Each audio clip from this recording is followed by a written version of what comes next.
Hello दोस्तों, आप सभी का स्वागत है फिर से एक नए वीडियो में। हमने बहुत दिनों के बाद इस वीडियो को फिर से बना रहा हूं और आज हमने कोशिश किया है कि हमारे पृथ्वी पे जो भी गतिविधियां होती है उस सभी चीज़ों को काफ़ी आसान भाषा में हम लोग समझने का प्रयास करेंगे। हमारे पृथ्वी पे बहुत ऐसे जगह है जहाँ पे मरुस्थल है, बहुत ऐसे जगह है जहाँ पे काफ़ी भयानक गर्मी पड़ता है, बहुत सारे ऐसे स्थान है जहाँ पे 6 महीनों तक लगातार दिन हो जाता है। कोई ऐसी जगह है वहाँ पे 6 महीनों तक लगातार हम कहें कि रात रहता है। तो हमारे पृथ्वी पे पूरे पृथ्वी की बात कहें तो हर जगह हर तरह की गतिविधि होता है। कैसे हमारे मौसम परिवर्तित हो जाता है, सर्दी गर्मी बरसात, इस तमाम गतिविधि को हम लोग इस वीडियो में काफ़ी कम समय में काफ़ी आसान भाषा में हम लोग समझने का प्रयास करेंगे। तो सबसे पहले हम लोग पृथ्वी के बेसिक जो जानकारी हम कहें सर्वप्रथम किसी ने दिया था तो वह हमारे एक बिहार के ही व्यक्ति थे, जो कि गुप्त काल में लगभग हम आज से कहें तो 1500 साल पहले उन्होंने ऐसी चीज़ की रिसर्च किया था जो आज हम कहें कि आधुनिक काल के वैज्ञानिक इस चीज़ को रिसर्च किए, जो उन्होंने गुप्त काल में ही कर दिया था। तो वो गुप्त काल के कौन ऐसे वैज्ञानिक थे, तो उनका नाम मिलता है आर्यभट्ट। आर्यभट्ट ऐसे व्यक्ति थे कि उनके इस खोज से पहले सभी लोग जानते थे कि हमारा पृथ्वी स्थिर है। हम देखते भी हैं, हम स्वाभाविक रूप से अगर हम पृथ्वी पर से देखें तो हमारा पृथ्वी जो है स्थिर प्रतीत होता है, यानी हमारा पृथ्वी जो है लगता है कि एक स्थान पर रुका हुआ है और एक किसी वस्तु पर रखा हुआ है। परंतु ऐसा नहीं है, क्योंकि उस समय बहुत सारे वैज्ञानिक कुछ रिसर्च नहीं किए थे, इसके बारे में अध्ययन नहीं किए थे। उस समय जो लोग यहाँ से देख रहे थे, जैसे अनुभव कर रहे थे, वो अपने अनुभव के अनुसार ही तर्क देते थे। परंतु आर्यभट्ट ऐसा व्यक्ति थे, उन्होंने सर्वप्रथम इस चीज़ को गलत साबित किया कि नहीं, हमारा पृथ्वी जो है वास्तव में एक गति की अवस्था में है और यह हमारा पृथ्वी सूर्य के चारों ओर परिक्रमा करती है और हमारा सूर्य जो है वह स्थिर है। और पूरे ब्रह्मांड कहें या पूरे हम जितने ब्रह्मांड में ग्रह है या उपग्रह है या उल्का पिंड है, वो सभी क्या है कि एक दूसरे के या हम कहें सूर्य के आगे पीछे चक्कर लगाते रहता है। यानी पूरा हमारा ब्रह्मांड जो है वो सूर्य केंद्रित है, यानी हम कहें पूरे ग्रह है जितने उल्का पिंड है सभी के केंद्र बिंदु में हम कहें तो हमारा सूर्य है। और इस सूर्य के चारों ओर बहुत सारे ग्रह हैं, जैसे हमारा पृथ्वी है, बुध है, शुक्र है और उपग्रह भी हैं बहुत सारे। जैसे हमारा पृथ्वी का उपग्रह कौन सा है? चांद। तो ऐसे बहुत सारे उपग्रह भी है जो कि प्राकृतिक के उपग्रह हैं। हम मानव द्वारा भी उपग्रह को बनाया जाता है तो उसको कृत्रिम उपग्रह भी कहा जाता है। तो यहाँ पे प्राकृतिक उपग्रह की बात होता है, जो कि हमारा प्राकृतिक उपग्रह कौन सा है? चांद है, जो कि यह पृथ्वी का उपग्रह है। तो उन्होंने सबसे पहले इस चीज़ को सिद्ध किया कि पूरे सेंटर में हम कहें तो पृथ्वी है, इसके चारों ओर ग्रह हैं जो चक्कर लगाती है। और हम कहें पृथ्वी की दो गति है, एक गति होता है जिसको हम लोग वार्षिक गति के नाम से जानते हैं, जो पूरे एक साल, जिसको हम लोग 365.1/4 यानी 1/4 दिनों में जो कि सूर्य के चारों ओर परिक्रमा करता है, जिसको हम लोग वार्षिक गति के नाम से जानते हैं। एक गति होता है दैनिक गति होता है, जिसके वजह से ही हमारे पृथ्वी पे दिन और रात होना संभव हुआ है, क्योंकि जिस साइड पे जिसके सीधे में हम कहें कि सूर्य होता है वहाँ पे दिन होता है, और जस्ट उसके उल्टा साइड या अपोजिट साइड कहें वहाँ पे रात की स्थिति होता है। यानी पृथ्वी हमारा गोलाकार है और सूर्य की स्थिति कभी ना कभी तो एक ही सामने पड़ेगा, तो हमारा पृथ्वी भी गति में है। तो जैसे जैसे पृथ्वी घूमते आएगा तो जहाँ पे पृथ्वी घूमते घूमते सूर्य के सामने आएगा वहाँ पे दिन होते जाएगा, और उसके उल्टा साइड जो होगा वहाँ पे रात होते जाएगा। तो इसके दैनिक गति की वजह से ही दिन और रात होता है। उसके बाद में वार्षिक गति से हमारे पूरे जो सूर्य की 365.1/4 डे में जो पूरा करता है, ये हमारा हो जाता है वार्षिक गति। उसके बाद में हम देखें हमारे पृथ्वी जो है अपने अक्ष पे 23.5 डिग्री झुका हुआ है, और इसी 23.5 डिग्री झुका होने के कारण हमारा सूर्य की स्थिति हमेशा 23.5 डिग्री उत्तरी अक्षांश से 23.5 डिग्री दक्षिणी अक्षांश के बीच वैरी होते रहता है। यानी सूर्य की स्थिति कभी 23.5 डिग्री उत्तरी अक्षांश होगा, कभी सूर्य की स्थिति 23.5 डिग्री दक्षिणी अक्षांश होगा। अगर हमारा पृथ्वी अपने अक्ष पे 23.5 डिग्री अगर नहीं झुका होता तो हमारे पृथ्वी पे पूरे समय में हम कहें सालों भर एक समान मौसम होता, ना ही सर्दी, ना ही गर्मी, ना ही बरसात जैसी स्थिति हमें देखने को नहीं मिलता। अगर कहीं पे गर्मी पड़ता तो सालों भर वहाँ पे गर्मी होता, अगर कहीं पे ठंडी है तो वहाँ पे सालों भर ठंडी पड़ता। तो हमारा जो मौसम परिवर्तित होता है वो अपने अक्ष पे झुकाव होने के कारण ही हमारे पूरे सालों में मौसम परिवर्तन होते रहता है। तो अगर हम देखें सूर्य की स्थिति कब कहाँ पे रहता है, तो हमारा जो देखिए यहाँ पे जो बीच वाला जो लाइन देखते हैं इसको हम लोग विषुवत रेखा के नाम से जानते हैं। इसके ऊपर वाला जो लाइन देखते हैं इसको हम लोग कर्क रेखा कहते हैं। इसी को हम लोग 23.5 डिग्री उत्तरी अक्षांश के भी नाम से जानते हैं। नीचे वाला देखें जिसको हम लोग मकर रेखा के नाम से जानते हैं, जिसको हम लोग 23.5 डिग्री दक्षिणी अक्षांश के भी नाम से जानते हैं। लोगों ने देखा कि जैसे हमारा सूर्य की स्थिति इसके बीच में जब जहाँ पे जाएगा वहाँ पे स्थिति चेंज होगा। जैसे में हम लोग 23.5 डिग्री उत्तरी अक्षांश से 23.5 डिग्री दक्षिणी अक्षांश के बीच ही सूर्य की स्थिति हमेशा रहेगा, ना ही इससे ऊपर जाएगा और ना ही 23.5 डिग्री दक्षिणी अक्षांश से नीचे आएगा।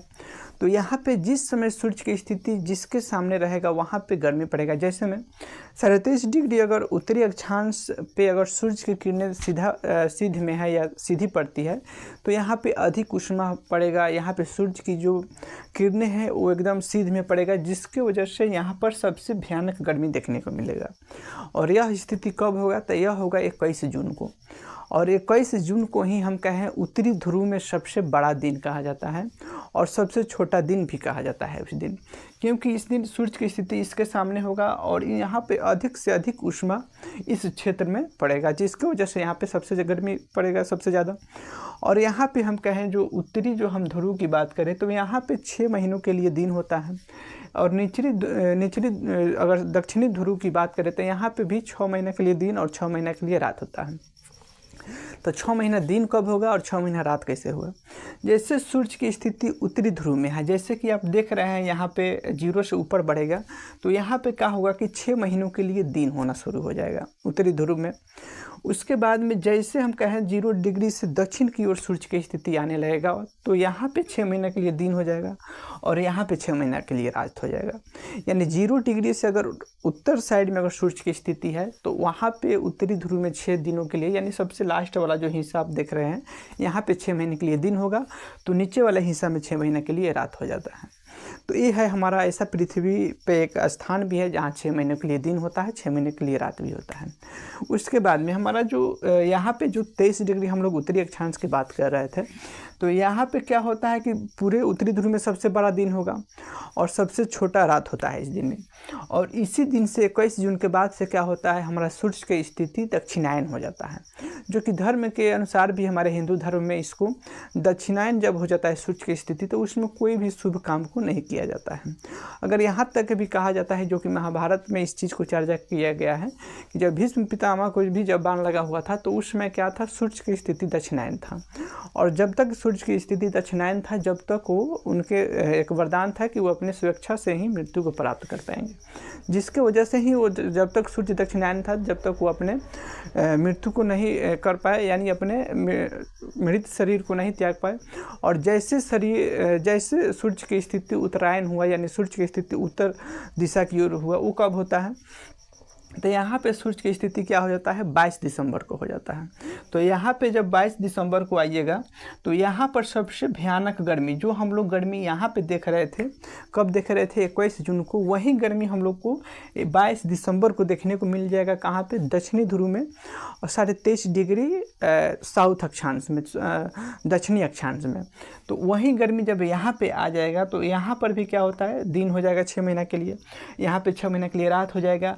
और ये वाला जो आप हिस्सा देख रहे हैं यहाँ पे भयानक ठंडी पड़ेगा और यहाँ पे भयानक गर्मी पड़ेगा। ठीक, उसके बाद में हम कहें कि 22 दिसंबर हो जाता है, यहाँ पे 22 दिसंबर को सूर्य की स्थिति, सूर्य किसके स्थिति में हो जाएगा, तो 23.5 डिग्री दक्षिणी अक्षांश के स्थिति में पड़ेगा और यहीं से सूर्य की स्थिति उत्तरायण हो जाता है। और जैसे 22 दिसंबर के बाद सूर्य की स्थिति उत्तर की ओर होगा तो यहाँ से माना जाता है, धार्मिक दृष्टिकोण से यहाँ से माना जाता है कि यहाँ से जब शुभ काम कीजिएगा या कोई व्यक्ति इस उत्तरायण में मरता है तो उसको डायरेक्ट स्वर्ग की प्राप्ति होता है।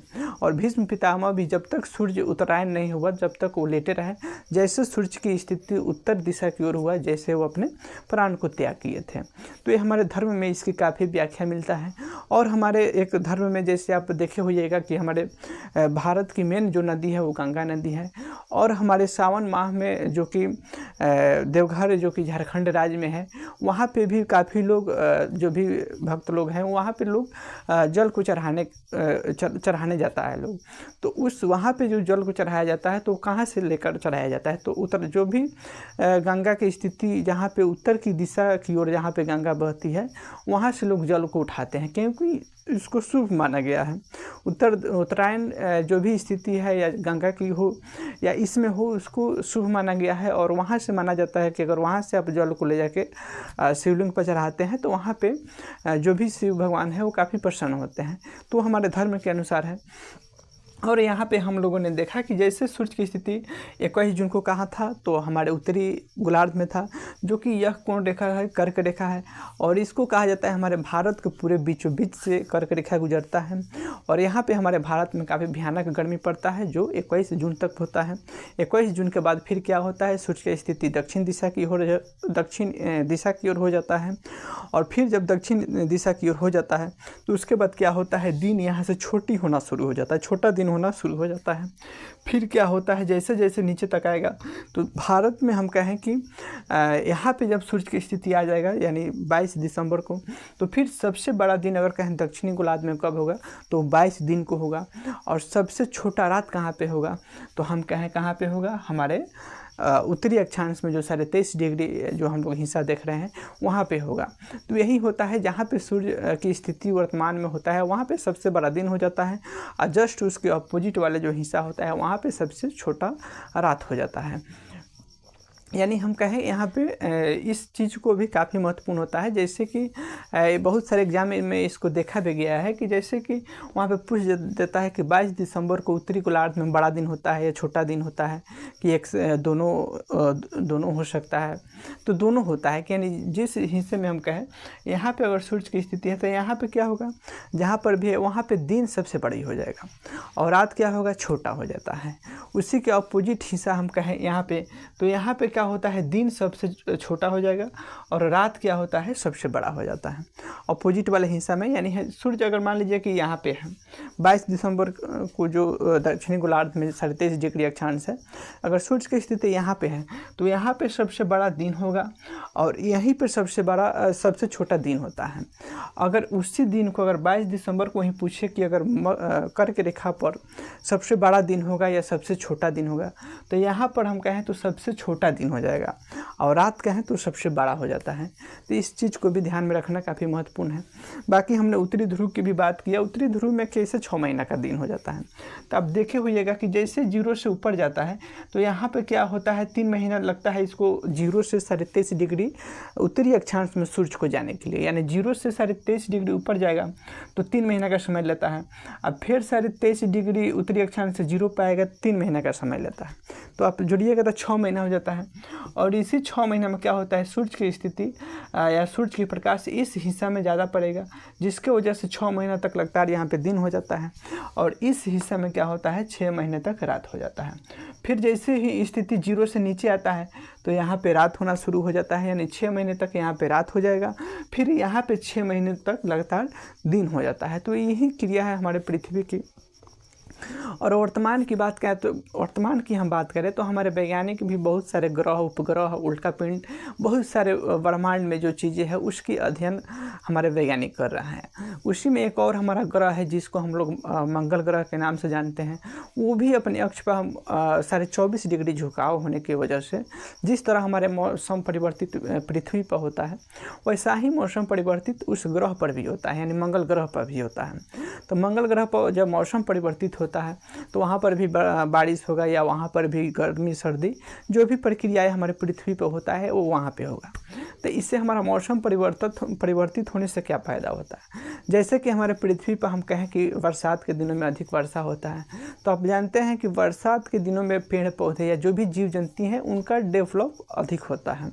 और हमारे पृथ्वी के लिए ये काफ़ी अच्छी चीज़ें हैं जो कि हमारे पृथ्वी की हम कहें कि वायु एज हम कहें काफ़ी काफ़ी बढ़ाता है, या जो भी हमारे पृथ्वी पे मनुष्य हैं या जो भी जीव जंतु हैं उनके लिए काफ़ी लाभप्रद होता है, क्योंकि अब हर जीव का हमारे पृथ्वी पर योगदान है, कुछ ना कुछ वो करते हैं बेहतर। या हमारे पेड़ पौधे की बात करें तो हमारे मनुष्य के लिए ऑक्सीजन की सप्लाई करते हैं। तो ये सब चीज़ें पृथ्वी के जो भी पृथ्वी के हिस्से पर जो भी जीव जंतु रहते हैं उनके लिए ये सब काफ़ी महत्वपूर्ण होता है। तो इसमें हमने जो भी इसकी जो बेसिक जानकारी होता है इस वीडियो में हमने आपको बताने का प्रयास किया हूँ। फिर मिलते हैं कोई नेक्स्ट वीडियो में कोई नेक्स्ट सा जानकारी लेके, जो कि आपके जानकारी के हिसाब से काफ़ी बेहतर हो। तो आप हमारे साथ बने रहिए। ये वीडियो आपको कैसा लगा आप अपना राय भी बताना मत भूलिएगा। फिर मिलते हैं नेक्स्ट वीडियो में। अब इनके लिए जय हिंद, जय भारत।